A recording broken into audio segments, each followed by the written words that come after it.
Snow falls like static electricity across the Afghan mountains. 8 Navy SEALs press their backs against frozen rock.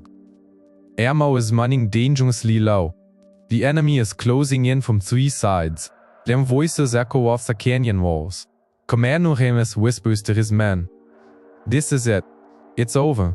Taliban fighters scream through the wind. Americans, surrender now. Then there's a bang. A single rifle shot from the opposite ridge again. An enemy fighter falls instantly. Blood stains a white snow purple. Another shot, then another, each one incredibly precise, incredibly cold. Who pulled that trigger? And why did this ghost appear in their darkest moment? Stay tuned. If you think you've seen every rescue story, this one will shake you to your core. Subscribe to the channel. You won't forget it. Dr. Rachel Carter adjusted the straps of her medical backpack and checked her watch. 03 like 40 years. The SEAL team had been moving through the Afghan mountains for 6 hours. Her breath formed ice crystals in the thin air. At 32, Rachel was older than most of the operators who accompanied her. But her petite frame and calm demeanor made her nearly invisible among the tough warriors. She wore standard medical gear, a white cross armband over her combat fatigues, a bulky medic backpack full of trauma gear, and thick-frame doubles that constantly fogged up in the cold. To the SEALs, she was just another piece of equipment they had to protect. Necessary but fragile, useful but not tactical. Why do we have to log an alarm on this operation? Patty whispered to Officer Jenkins, nodding toward Rachel, who was struggling to keep up in the snow. At just 24, Jenkins was the youngest member of the team, still eager to prove herself among the elite operators. Oder, Staff Sergeant Martinez replied with a shrug. Intelligence indicates that there may be wounded civilians on target. Someone needs to tend to them. Rachel heard every word, but said nothing. She had learned long ago that the best way to survive in a man's world was to make himself indispensable through competence, not confrontation. When the team stopped for water breaks, she quietly handed out protein bars from her backpack. When anyone complained about the cold, she offered hand warmers. When Deal needed adjusting, her small hands proved surprisingly useful. But there were moments, fleeting moments that a trained eye would notice, when Dr. Rachel Carter became someone else entirely, like when they paused to survey the valley below through binoculars and she unconsciously positioned herself to have clear lines of sight in 3 directions, or when she checked her M4 cabin with such fluid and practiced movements that even Martinez, a 15-year veteran, took notice. Commander Remus had said at one such moment, "Where did you learn to hold a rifle like that?" Rachel nervously adjusted her glasses. "Basic training, sir, like everyone else." But Remus wasn't convinced. He'd led enough operations to recognize muscle memory when he saw it. In Dr. Carter's hands moved over her weapon with the automatic precision of someone who'd had far more than basic marksmanship.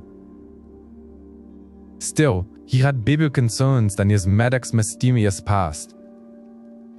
Their mission was a time-sensitive extraction, a high-value target from a Taliban stronghold before enemy reinforcements could arrive.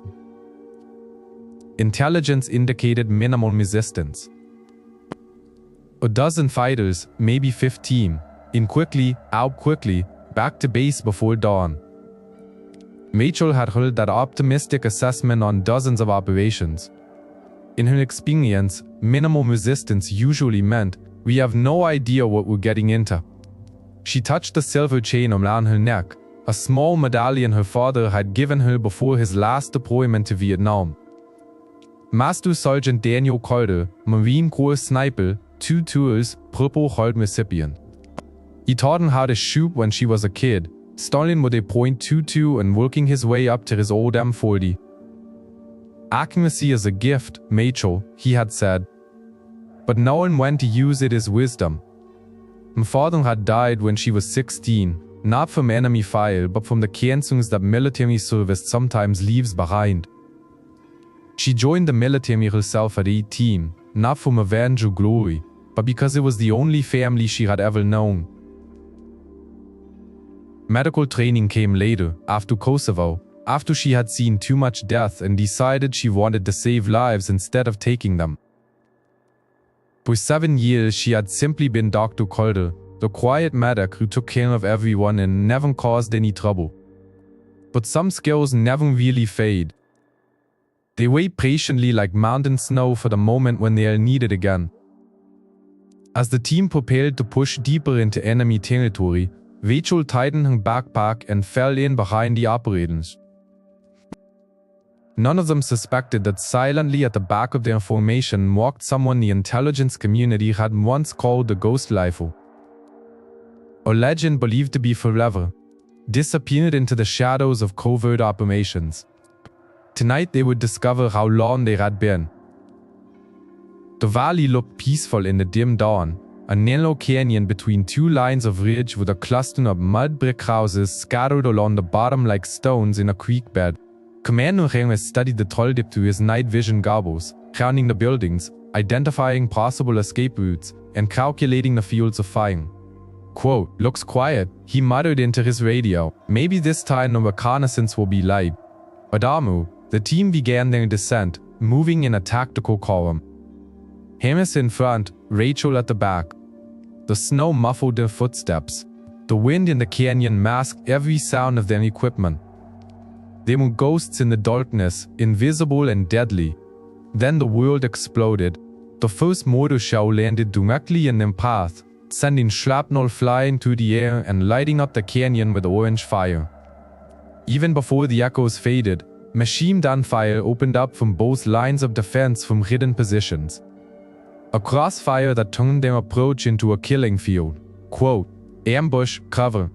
Inges screamed, ducking behind a log as bullets whizzed past his head. The SEALs scattered, seeking cover wherever they could. In the corners of the logs of the landscape, depressions in the ground, anything that might stop a 7.66mm mound. But there was little cover in the open canyon, and the enemy had chosen their positions well. Jenkins screamed as a burst of automatic fire hit him in the left leg, spinning him around and dropping him into the snow. Blood immediately began to soak his pants, dark on the white ground. Rachel moved without instinct. Her combat medic training overshadowed any instinct for self-preservation. She crawled in the snow toward Jenkins, ignoring the bullets that whizzed past her head with deadly precision. Quote, "Stay still," she shouted, pulling him behind a large rock. Her hands worked with practice, applying pressure bandages, hemostatics, morphine for the pain. "You can do it, Jenkins," just another scar to impress the girls. Quote, but even as she worked, Rachel's tactical mind was analyzing the situation with glowing concern. They were trapped in a canyon, enemy forces in the highlands, the worst position for any military unit. The Taliban fighters had apparently been waiting for hours, maybe days, setting up interlocking fields of fire that blocked any possible escape. Henge's voice crackled over the radio, trying to coordinate the defense. "Martin, can you see the machine gun emplacement, Thompson? We need suppressive fire on the eastern ridge." "I do." Quote, but Rachel could hear the desperation in his voice. They were outnumbered at least 5-1, in open terrain with wounded and limited ammunition. Their radio calls for support were met with static. Either the mountains were blocking their signal or the enemy was jamming a frequency. "Sir," Martinez called from his position 10 feet away, "we have movement on 3 sides. They're trying to outflank us." Quote, through the chaos of gunfire and shouted orders, Rachel heard something that made her blood run cold. The unmistakable whistle of incoming mortar shells.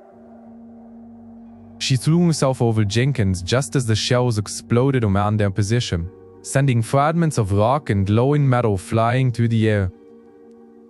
When the smoke cleared, she saw blood running down Harris' face from a shrapnel wound. Thompson clutched his shoulder where a fragment of rock had torn through his gear.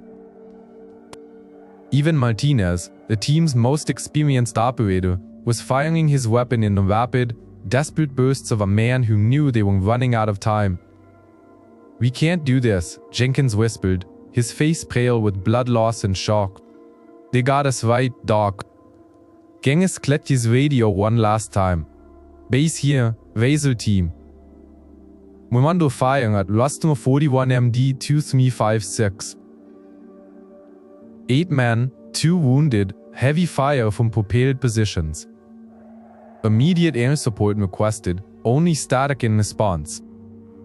The commandant closed his eyes and spoke softly into his team radio, audible to Rachel. "That's it. It's over." In that moment, Rachel felt something she hadn't experienced in 7 years. The cold, calculating calm that had once made him one of NATO's field snipers.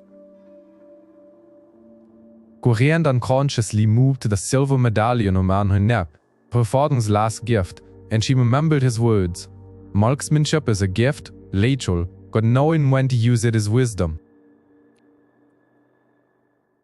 She saw Jenkins bleeding in the snow, Hennes accepting defeat for the first time in his career, and 7 of the finest soldiers she had ever known about to die in a tactically impossible situation.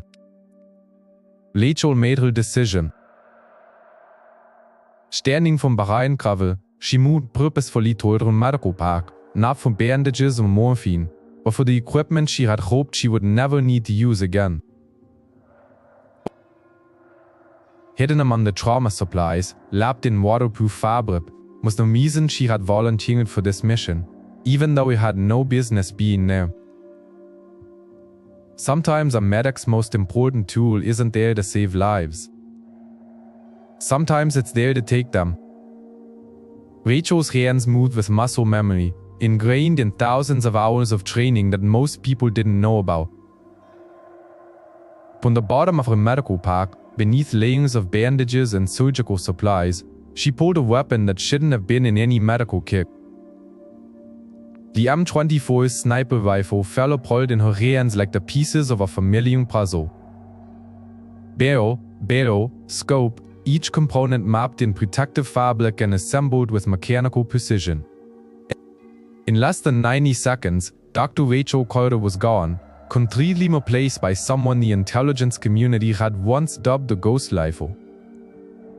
She had carried this weapon through Kosovo, Bosnia, and half a dozen covert operations that existed only in heavily redacted files. 47 confirmed kills, each one precisely timed, each one necessary to save lives that would have been lost without her intervention.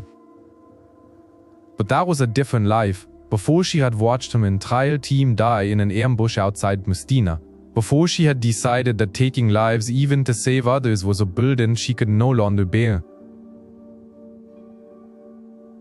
Now, as she watched 8 of the US's finest operators about to be slaughtered in a barren Afghan canyon, Rachel realized that some burdens must be borne. She moved to the edge of her defensive perimeter and found a position with a clean view of the valley. The snow provided natural camouflage and the rocky outcroppings gave her a stable platform for firing. Through her scope, the enemy positions became crystal clear. Machine gun nests, mortar teams, riflemen trying to outflank their teammates. The first shot was always the hardest. Rachel controlled her breathing, felt her heart rate slow, and became one with herself. With the rifle in her hands, the Taliban fighter manning the PKM machine gun knew that their position had come under fire, not what had hit him.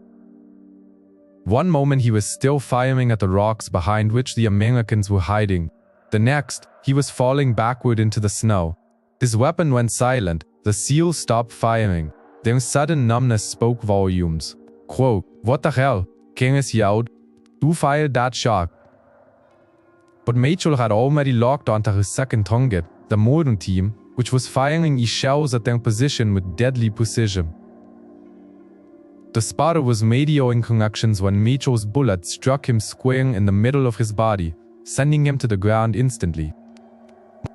His partner turned to see what had happened, just in time to intercept a follow-up shot. "Sniper," one of the Says shouted, "We have a friendly sniper in support." Through her scope, Mitchell watched as the enemy fighters panicked. They had been confident in their superior position and numbers, but now their advantage was evaporating with every precisely placed shot.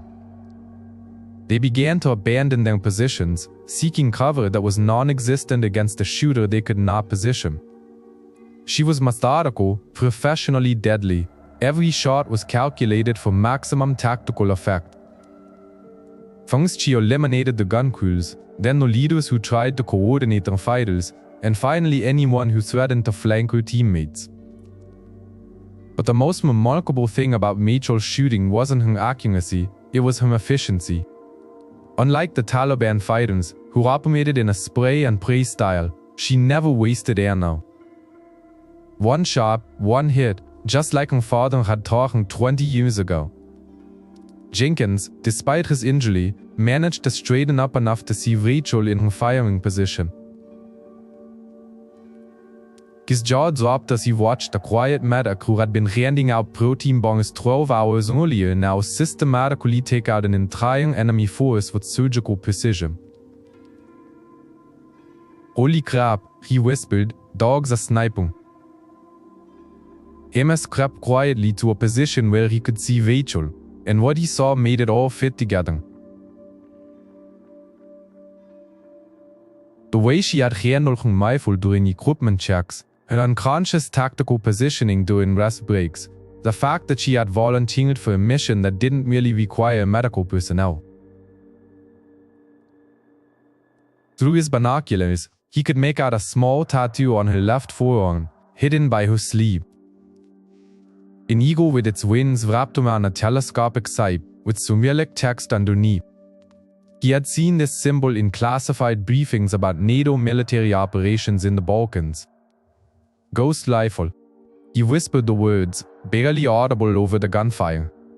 "Jesus Christ, we will be saved by the ghost rifle." Rachel heard it but didn't respond.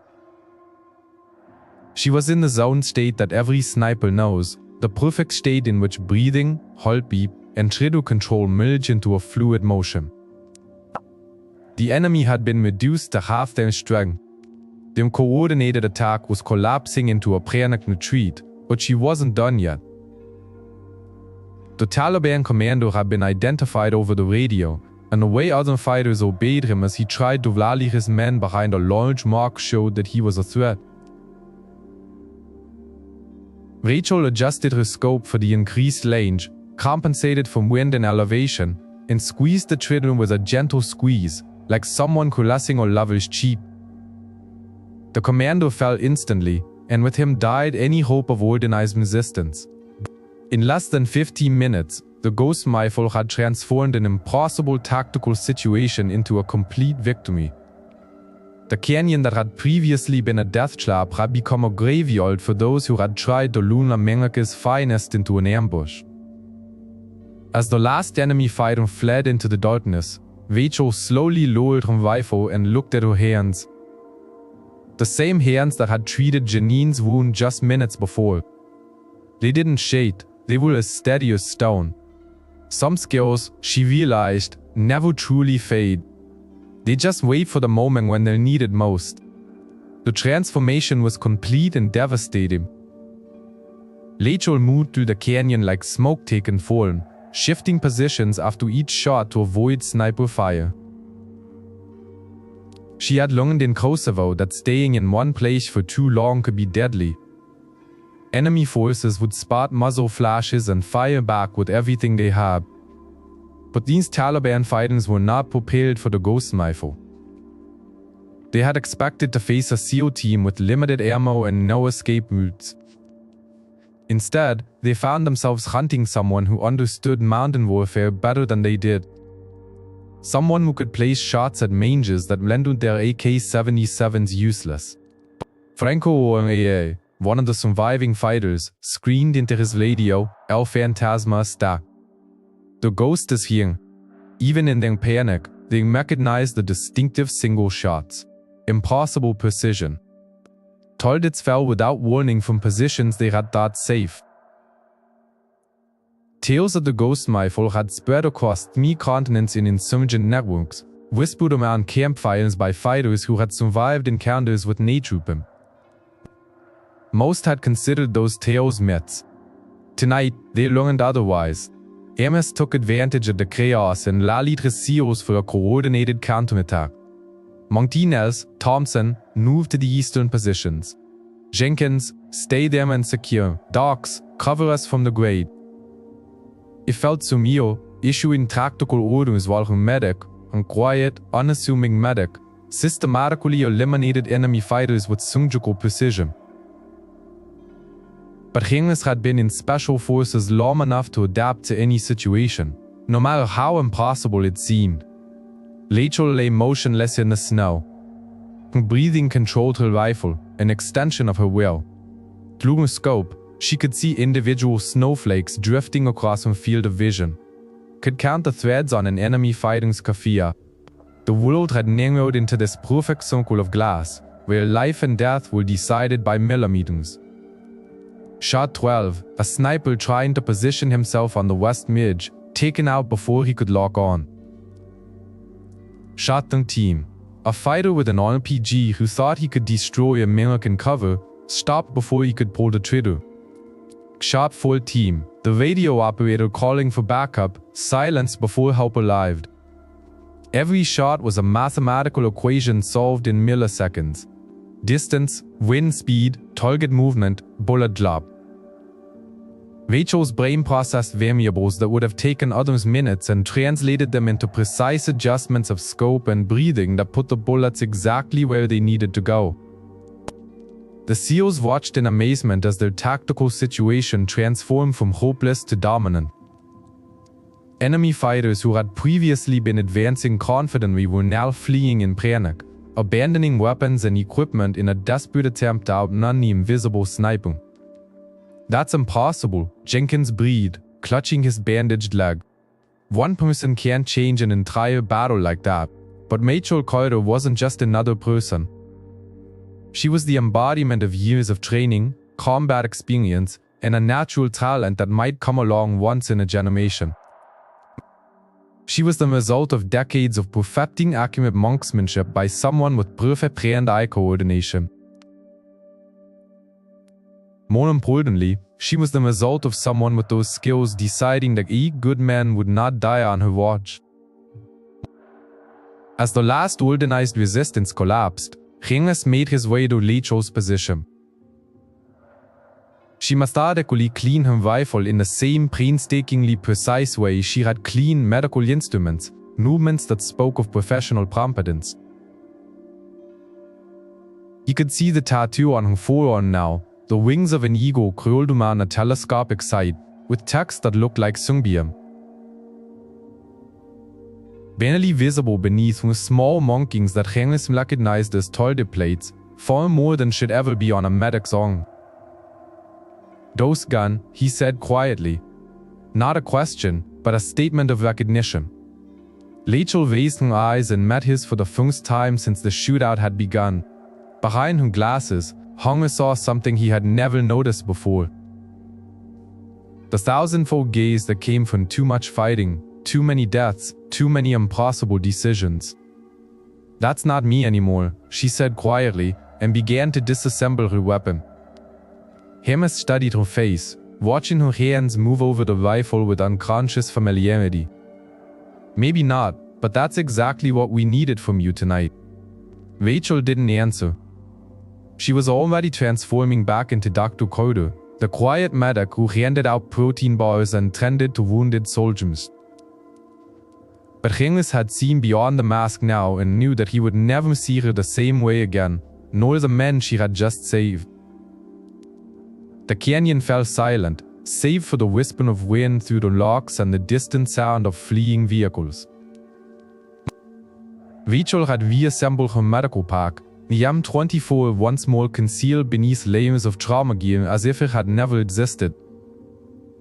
To any casual observer, she was Dr. Carter again, the quiet medic with thick glasses and gentle hands.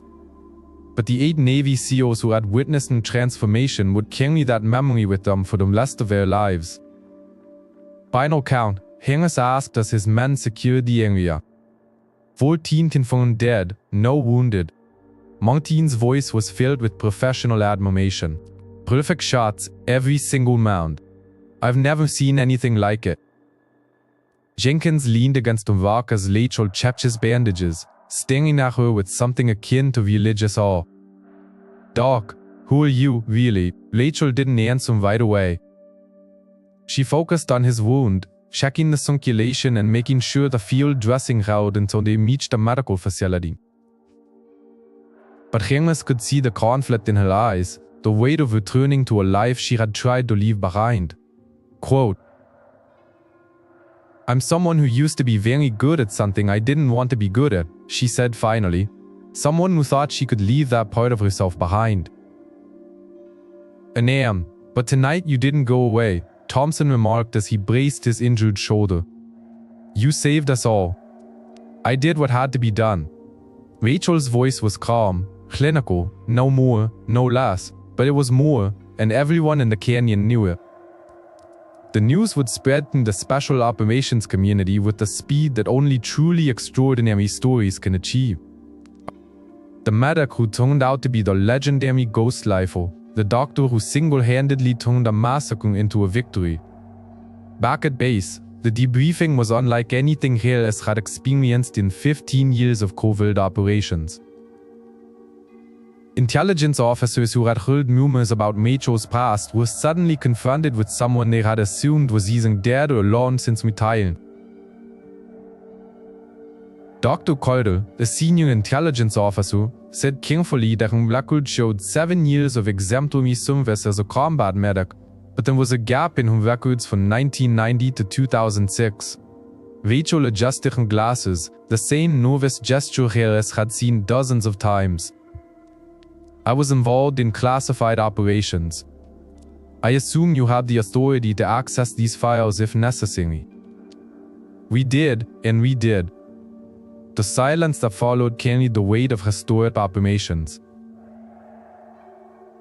Missions that existed only in heavily redacted reports, engagements that had determined the outcome of conflicts most people had never heard of, and a sniper whose legend grew with every impossible shot.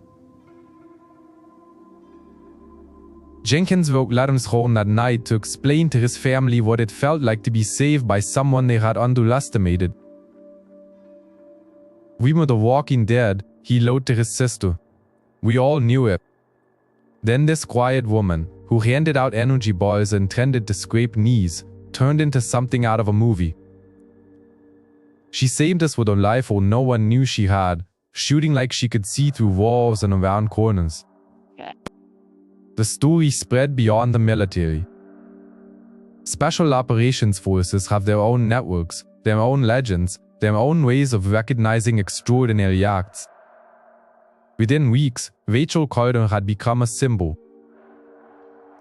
Proof that heroism can appear in the most unexpected places, that quiet people in the background can perform miracles when the circumstances demanded it. But Rachel herself wanted none of this recognition. She declined interviews, rejected awards, and continued her work as a paramedic as if nothing had happened. When asked about her past, she always gave the same answer: "I'm not that person anymore. I'm just trying to help people." The truth was more complex. Rachel had spent 7 years forgetting what she was capable of, trying to build an identity around healing instead of harm. But the events in that Afghan canyon had proven that some parts of us can never be completely abandoned. They can only be chosen and rejected moment by moment, decision by decision. Holmes found her alone one evening in the medical tent, cleaning her service rifle with the same methodical care he had observed since their first mission together. But now he understood what he was seeing. Not simple maintenance, but ritual meditation. The way a craftsman tends to the tools of his trade. "Any regrets?" he asked quietly. Rachel looked up, and for a moment, Harris saw behind the glasses and the medical uniform the person beneath. Someone who had borne impossible burdens and made impossible decisions. Someone who had learned to live with the burden of extraordinary abilities. "Just one thing," she said softly, that it took me 7 years to remember why I learned to shoot in the first place. In a world that likes to categorize people, Rachel Colton reminded us that people are far more complex than their job titles suggest. The meta handing out protein balls had skills that could change the course of battles. The quiet woman at the back of the formation had abilities that were recorded in secret files that most people would never see. This story teaches us that heroism is not about appearances and expectations. It's about choices made in impossible moments, about ordinary people doing extraordinary things when circumstances demand nothing else. It's about realizing that everyone around us could be harboring hidden depths, secret strengths, countless stories of courage and sacrifice. Most importantly, Rachel's transformation from doctor to deadly protector and back again reminds us that we are not prisoners of our previous abilities or experiences. We can choose who we want to be, moment by moment, decision by decision. But when the people we care about are in danger, sometimes we have to reach inside ourselves and become the person we need to be, regardless of who we thought we were. If you believe that heroes can be found in the most unexpected places, can emerge, that quiet people can carry the loudest guns, and that everyone deserves the chance to be more than their job title, then don't just watch, subscribe, and join us in our search for more untold legends, because somewhere out there, there's another ghost gun waiting for its moment. Yeah.